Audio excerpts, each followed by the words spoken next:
안녕하세요. 흔한의생 윤희입니다. 오늘은 제가 의대생 중에서도 국가고시 필기시험을 1등급을 받았던 그 공부법, 그 효율성을 최대한 높인 공부법에 대해서 설명을 해드리려고 합니다. 이런 분들에게 좋습니다.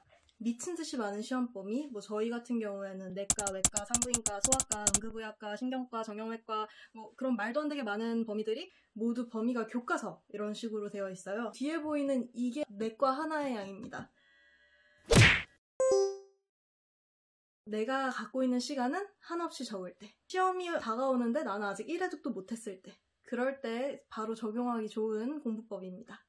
그리고 이 공부법은 의사 국가고시뿐만 아니라 다양한 시험에 적용할 수 있게 설명을 드리려고 하는데요. 시험에 필요한 책들을 뽑아보자면 참고서, 그리고 시험 공식적인 범위가 되는 교과서, 기출문제집, 그리고 요약본, 이렇게 4가지 정도의 교재를 아마 사용하게 되실 건데, 교과서 같은 경우에는 효율적인 공부를 위해서는 책장 너머로 보내둘 필요가 있습니다. 교과서는 발췌독을 할 때만 씁니다. 시험이 다가오고 있고 시험 범위가 너무 많을 때는 괜히 교과서만 붙잡고 있다가는 1회독도 못하고 시험장에 들어가는 일이 생기겠죠?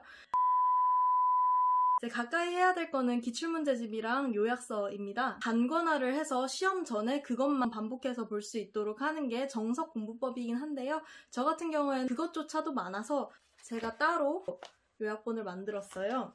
이게 이제 의대생들이 많이 사용하는 단권화를 하는 요약본인데요. 요약본인데도 양이 상당히 많죠. 이거는 하루를 꼬박 써도 1회독을 하기가 어려워요. 나만의 압축본이 있으면은 심지어는 시험 전날에도 한 1시간 이내로 1회독을 해버릴 수가 있다. 흔한의대생 구독, 좋아요, 알림 설정. 그래서 사용한 게 이 모는 종이로 돼 있는 노트인데요. 잘라서 A4 용지처럼 쓸 수 있는 종이입니다.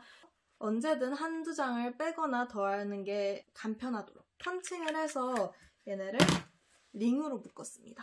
제가 이 요약본을 만드는 이유는 참고서, 요약본 이런 건 결국 남이 정리해둔 거기 때문에 제가 한 번에 보려고 할 때 한눈에 들어오기 어렵고, 시험 전에 여러 번 반복해서 볼 수 있게 최대한 많은 범위를 최대한 압축한 게 필요하기 때문에 이 한 면에도 최대한 많은 양이 압축돼서 들어가는 게 좋습니다. 보는 종이 한 칸에 한 글자가 들어간다고 생각하고 사용을 했어요.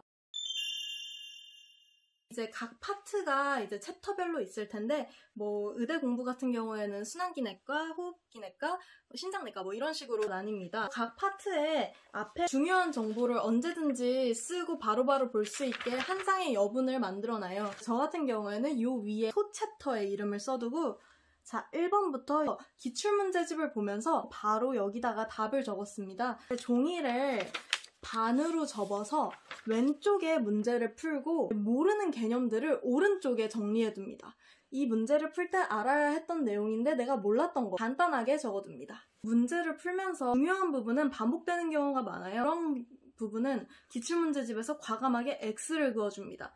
예를 들어서 더하기 문제, 곱하기 문제 이런 상층연산을 배우는 챕터였다. 문제 1번이 3 더하기 2는 5, 문제 2번이 2 더하기 2는 4, 이런 식으로 더하기 개념을 알면은 이 문제들 다 똑같이 풀 수 있는데 싶으면은 그 다음 문제들을 과감히 소거해버리는 겁니다. 고득점을 얻기 위해서 중요한 거는 남들이 다 맞추는 문제, 쉬운 문제는 당연히 맞춰야 하고, 근데 이제 그것보다 좀 더 어려운 문제, 좀 더 헷갈리는 문제들을 맞춰야지 고득점을 얻을 수 있는데요. 한 챕터에 문제가 30개가 있다 이러면은 한 20개 정도는 비슷한 문제가 반복되는 형식일 겁니다. 그래서 그런 부분들은 과감하게 삭제를 해주고 이제 대표격인 문제 하나만 온전하게 남겨둡니다. 그럼 나중에 복습을 할 때 그 문제 하나만 보면은 비슷한 유형의 문제들은 보지 않고 넘어가도 되겠죠. 30개 문제 중에 한두 개 정도 나오는 굉장히 헷갈리고 또 구석에 있었던 그런 내용들, 하지만 또 나올 것 같은 문제들 소거를 통해서 한 5문제 정도만 남긴 채로 복습을 하다 보면은 그런 문제들을 더 잘 기억할 수가 있어요.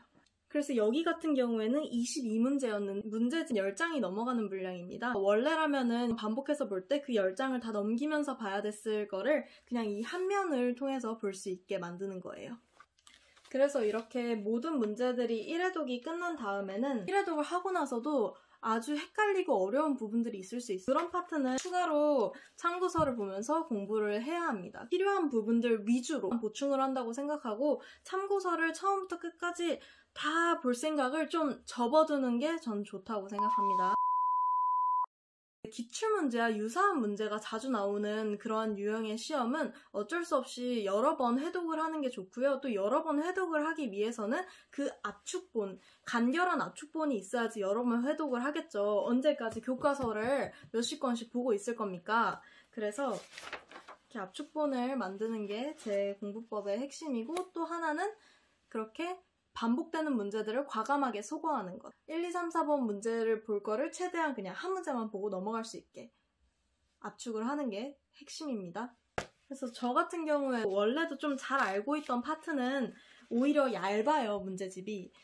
왜냐면 다 아는 것들은 굳이 적지 않고, 이제 제가 모르는 거, 제가 헷갈리는 거, 어려운 거, 또 정말 어려운 파트라면 개념 정리를 따로 또 해서 추가를 해뒀기 때문에 제가 잘 아는 파트는 오히려 얇게 만들어져 있고요. 제가 평소에도 어려워하던 기출문제집 1회독 뿐만이 아니라 참고서를 한 2, 3회독은 더 했어요. 그거를 간단하게 추가를 하면 되는 형식이에요. 그래서 시간이 날 때마다 그냥 이 뭉탱이들을 쓱쓱 보면서 아, 이런 게 있었지, 내가 이런 걸 몰랐구나, 이런 게 시험에 나왔구나, 이걸 계속 리마인드 하는 게 중요합니다.